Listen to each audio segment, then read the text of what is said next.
Ayan naman guys, ito naman yung atin nga, ayan guys, ayan yung mansanas at saka orange at saka itong pepino at saka yung saging at saka matis guys. Ito guys, ayan na guys, ayan na ang ating shake guys. At ito naman gamitin natin na gatas na Midstreet at saka Bear Brand. Ayan na guys, ayan na.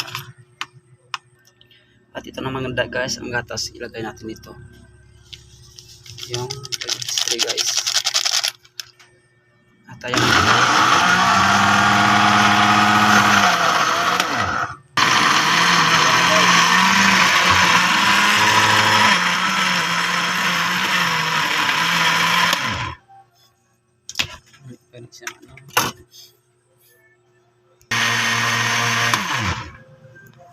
Ito na guys. Sige guys. Bye bye na guys. Thank you very much sa inyo.